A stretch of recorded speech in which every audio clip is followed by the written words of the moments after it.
Friends, welcome back to my channel Academy of Scientia, and today we are going to study about reproduction and modern technology, and this is a point of living living process. Okay, so reproduction and modern technology में हम देखने वाले हैं many couples cannot have children due to various reasons. There are some couples which fail to fertilization and did not able to produce the new children's, okay, new progenies.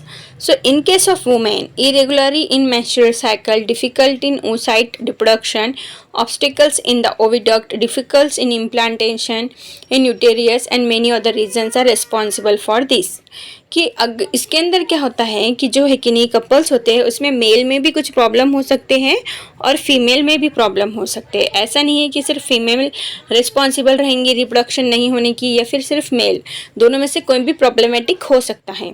तो problems किस type के होते हैं कि menstrual cycle का क्या हो जाना, इरेगुलर हो जाना, डिफ़िकल्टी इन oocyte प्रोडक्शन यानी कि oocyte का प्रोडक्शन नहीं होना, और जो ओविडक्ट होता है उसमें ऑब्स्टिकल्स फॉर्म होना, एंड डिफ़िकल्टीज इन इम्प्लांटेशन, जो हमारे पास क्या होता है यूटेरस में जो इम्प्लांटेशन होता है वो क्या होना, नहीं होना, and may other reasons are responsible for this. और इसके अलावा भी कई ऐसी वजूहत हैं. There are number of reasons for to produce in children or new progeny. So here absence of sperm in semen. अब ये ऊपर की जितनी भी प्रॉब्लम्स थे ये फीमेल से रिलेटेड थे. अब मेल्स में क्या होगा कि स्पर्म तो आएंगे लेकिन स्पर्म में सीमेन प्रेजेंट नहीं होगा. स्पर्म में क्या होगा, सीमेन प्रेजेंट नहीं होगा. स्लो मूवमेंट ऑफ स्पर्म यानी कि स्पर्म है लेकिन इसकी जो मोटिलिटी है यानी कि स्पीड है वो है कि नहीं, क्या है, बहुत ज़्यादा धीरे है, जिसकी वजह धीरे स्लो है, जिसकी वजह से वो वेजिना के थ्रू यूटेरस तक, ओविडक्ट तक क्या होता है, नहीं जा पाता है. Anomalies in the sperms are the reason in case of the males. But now with the help of advanced medical technique like IVF, surrogacy, sperm bank, the child's couples can have a child. लेकिन इतनी सारी mail और female की difficulties होने के बावजूद भी science ने इतनी ज़्यादा तरक्की कर ली है कि वो सक्सेसफुली न्यू चिल्ड्रंस और प्रोजोनी को क्या कर सकता है, डिफरेंट टेक्निक्स यूज़ करके प्रोड्यूस्ड कर सकता है.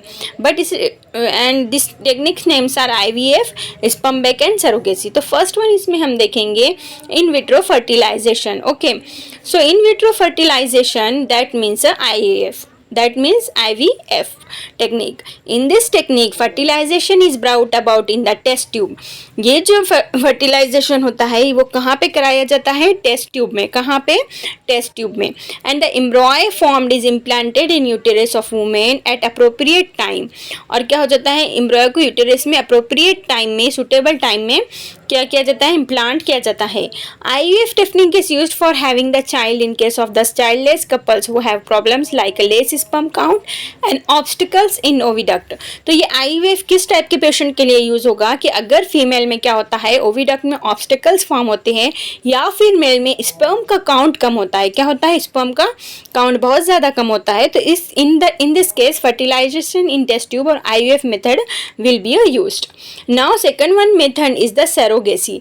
Surrogacy means some women have problem in the implantation of embryo in a uterus. That means menstrual cycle भी ठीक है, यूटेरस में ओवम भी हो रहा है, फर्टिलाइजेशन भी हो रहा है, लेकिन इम्प्लांटेशन नहीं हो पा रहा है. क्या नहीं हो पा रहा है, इम्प्लांटेशन नहीं हो पा रहा है. तो इन this case the technique surrogacy is used. Such women can take help of the modern remedial technique called as surrogacy. In this technique oocyte is collected from the ovary. कि फीमेल के ovary से क्या ले लेंगे हम, oocytes ले लेंगे. And having a problem in implantation, so oocyte is collected from the ovary, the woman having a problem in implantation in uterus. That oocyte fertilized in test tube. फिर एक टेस्ट ट्यूब में क्या करेंगे हम, उस oocytes को fertilise करेंगे with the sperm collected from her husband. इस लेडी के हस्बैंड से स्पर्म कलेक्ट करेंगे और टेस्ट ट्यूब में क्या करेंगे, ये स्पर्म और oocyte का क्या करेंगे, फर्टिलाइजेशन करेंगे. And after that fertilization the embryo formed from such fertilization is implanted in the uterus of some other woman having normal uterus. तो ये जो मेल और फीमेल का स्पर्म और oocyte एक जगह किया गया था, उससे जो क्या हुआ है, एम्ब्रॉय फॉर्म हुआ है, वो किसी और लेडीज के यूटेरस में ट्रांसफर करेंगे. Such women in whose uterus embryo is implanted. ऐसी यूटेरस, ऐसी वुमेन जो हेल्थफुल हो और जिसका यूटेरस बिल्कुल भी क्या हो, यूजेबल हो, ठीक हो, और जिसमें इम्प्लांटेशन इजीली हो सकता है, उस लेडीज़ के अंदर हम क्या करेंगे, एम्ब्रॉय ट्रांसफ़र कर देंगे। So is called as the surrogate mother. तो इसको हम क्या बोल देंगे, सरोगेट मदर बोल देंगे। क्या बोल देंगे, सरोगेट मदर बोल देंगे। Now sperm bank and semen bank, what is the sperm bank and semen bank? So there are various problems in the production as mentioned above, कि मेल्स क्या करते हैं, स्पर्म या तो लेस काउंट करते हैं, या फिर स्पर्म काउंट करते हैं तो उसमें सीमेन नहीं होता है, या फिर स्पर्म होते हैं तो मोर्टेलिटी क्या होती है, लेस होती है। So in case of many men so as to have the children, in case of such couples new concept of sperm bank has been introduced. This concept is similar to blood bank. ये बिल्कुल blood bank की तरह है। जिस तरह से blood accident में अगर है कि नहीं क्या होता है, ब्लड बहुत ज़्यादा बह जाता है, तो ह्यूमन बीइंग की जान बचाने के लिए हम क्या करते हैं, ब्लड डोनेट करते हैं, ब्लड बैंक से ब्लड लेते भी हैं। तो इसी तरह से semen ejaculated by the desired man is collected after their through physical and medical checkup and stored in the sperm bank. तो किसी भी मैन का क्या करते हैं कि स्पर्म लेके उसको बैंक में क्या करते हैं, प्रिजर्व कर लेते हैं। और यूजफुल कपल यानी कि किसी कपल को अगर उसकी ज़रूरत हो सीमेन की, तो फिर वो कलेक्टेड सीमेन जो होता है वो नीडफुल कपल को देते हैं। Oocyte of women of the concern couple is fertilize by IVF technique using the semen from sperm bank. तो इस टेक्निक में क्या किया जाता है कि वुमेन का ओसाइट लिया जाता है और स्पर्म बैंक से स्पर्म लिया जाता है, और फिर दोनों का फर्टिलाइजेशन किया जाता है, and resultant एम्ब्रॉय is implanted in the uterus of a same women. और फिर जिससे हमने ओसाइट लिया था उसी के यूटेरस में क्या करते हैं, हम वो एम्ब्रॉय को इम्प्लांट कर देते हैं। Name of the semen donor is strictly kept secret as per the law. लेकिन इस टेक्निक में जो भी सीमेन डोनर होगा, जो भी स्पर्म डोनर होगा, उसके नाम को क्या करते हैं, सीक्रेटली रखते हैं। नेक्स्ट वन टॉपिक है हमारा ट्विंस। हमने बहुत बार देखा है कि क्या होते हैं, कई टाइम जो चिल्ड्रंस होते हैं वो at a time 2 childrens birth देते हैं, और ये क्यों होता है, because of 2 embryos development. So here 2 embryo develop simultaneously in the same uterus and these 2 offsprings are delivered simultaneously. यानी कि एक ओसाइट फर्टिलाइज्ड होने के बजाय एक ही टाइम में 2 ओसाइट फर्टिलाइज्ड होती है, 2 एम्ब्रॉयज फॉर्म होते हैं, जिसकी वजह से 2 जाइगोट फॉर्म होते हैं, और इस तरह से 2 चाइल्ड्स भी क्या होते हैं, फॉर्म होते हैं। Now such offsprings are called twins, और ऐसे ट्विंस को हम बोल सकते हैं, बच्चों को बोल सकते हैं ट्विंस, जो एक ही टाइम में बर्थ करे, एक ही टाइम में क्या हुए, इम्प्लांटेशन हो और उनकी ग्रोथ भी हो। Many couples have a twins. There are main types of twins as monozygotic twins and dizygotic twins. लेकिन ट्विंस में भी क्या होते हैं, 2 टाइप्स होते हैं, एक होता है मोनोजाइगोटिक और दूसरा होता है dizygotic. Okay, now monozygotic twins and dizygotic twins, monozygotic twins are formed from single embryo. तो जो मोनोजाइगोटिक ट्विंस होते हैं वो सिर्फ एक ही एम्ब्रॉय से फॉर्म होते हैं। किससे होते हैं, एक ही एम्ब्रियो से फॉर्म होते हैं। कितने, 2। During early period of embryonic development within 8 days of zygote formation. और कितने दिन में, 8 days of zygote formation, zygote form होने के 8 दिन में। Cells of that embryo divide into 2 group. तो क्या होता है, उस साइड से जो जाइगोट फॉर्म हो रहा है वो 2 है कि नहीं, ग्रुप्स में क्या हो जाता है, डिवाइड हो जाता है। इसलिए एक एम्ब्रॉय कितने में डिवाइड हो रहा है, 2 में, इसलिए इसको हम मोनोजाइगोटिक बोलेंगे। क्या बोलेंगे, मोनोजाइगोटिक बोलेंगे। दस 2 groups develop as 2 separate embryo, thus monozygotic twins are formed. Such twins are genetically exactly similar to each other. और monozygotic में जो भी twins होते हैं वो exactly similar होते हैं, बिल्कुल एक जैसे दिखाई देते हैं। Such twins exactly similar in their appearance and their gender is also same. तो इनका appearance यानी कि physical appearance, चेहरा, hair, बाल, सब कुछ क्या होते हैं, सेम होते हैं। इनफैक्ट इनका जेंडर भी सेम होता है कि अगर बॉयज़ हो तो दोनों भी बॉयज़ होंगे, और गर्ल्स हो तो दोनों भी गर्ल्स होंगे।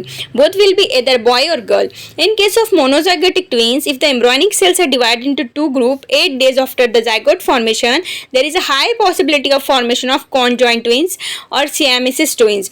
तो जब monozygotic twins होते हैं तो बहुत ज़्यादा चांसेस होते हैं कि जो twins हो वो एक दूसरे से attached हो, co-joined हो, ओके। और siamese, ऐसे twins को siamese twins भी कहते हैं।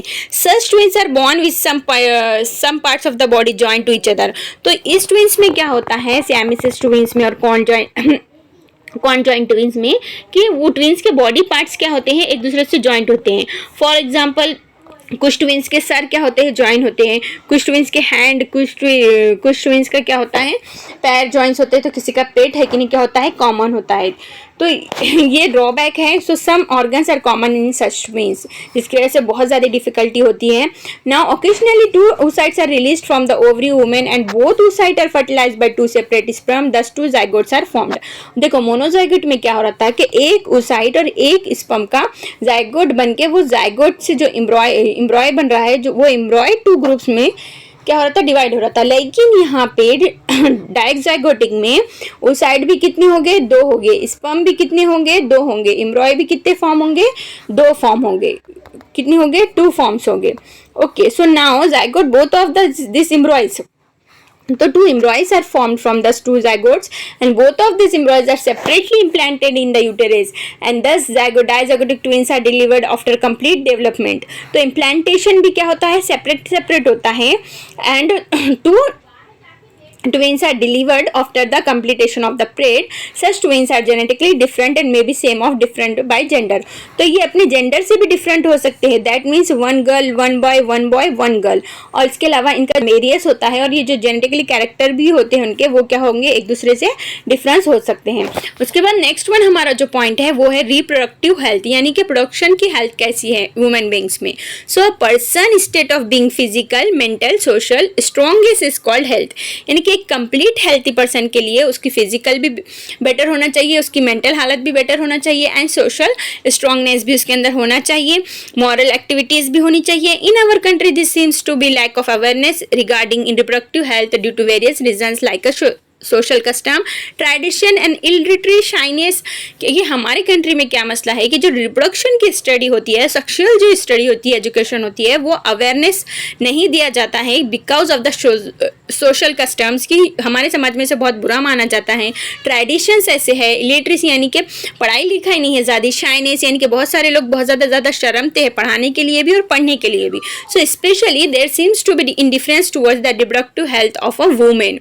इस वजह से हमें क्या होता है कि वुमेन्स की और मेंस की जो मेंटल फेज और रिप्रोडक्शन कंडीशन होती है वो ठीक तरह से नहीं समझ पाते हैं हम लोग। Occurrence of menstrual cycle is related with reproductive and overall health of women. Women की जो ओवरऑल है कि नहीं हेल्थ होती है वो किस पे डिपेंड होती है, रिप्रोडक्शन की मेंस्ट्रुअल साइकिल पे डिपेंड होती है। किस पे होती है, मेंस्ट्रुअल साइकिल पे डिपेंड होती है। Now a day women are working at par with man. आज के ज़माने में पहले वुमेन्स क्या करती थी, घर में ही बैठी रहती थी, लेकिन आज के ज़माने में वुमेन भी क्या कर रही है, मैन के साथ काम कर रही है। तो due to this they have to stay outdoors for whole day, जिसकी वजह से वो दिन भर क्या होती है, बाहर अपना दिन गुजारती है। Bleeding occur during menstrual cycle, लेकिन उन्हें क्या मसला होता है कि मेंस्ट्रुअल साइकिल के टाइम ब्लीडिंग होती है, वीकनेस आता है। Private organs genitals to need to be maintain clean time to time. इस वजह से ज़रूरी है कि फिजिकली और रिप्रोडक्टिव हेल्थी रहना, अपनी हाइजीन का ख्याल रखना। Otherwise problem regarding reproductive health में arise, some problems regarding reproductive health में arise in a man too. और इस तरह से मैन में भी ये रिप्रोडक्शन के ऑर्गन और इन्फेक्शंस हो सकते हैं। It is essential to maintain the cleanness of their genitals. तो जिस तरह से हम पूरे बदन की सफाई करते हैं उसी तरह से क्या होना चाहिए, जेनिटल ऑर्गन्स को भी क्लीन एंड नीट रखना चाहिए। आगे की तरफ हम बढ़ते हैं। Among various sexual diseases, Among various sexual diseases, syphilis and gonorrhea occur on large scale.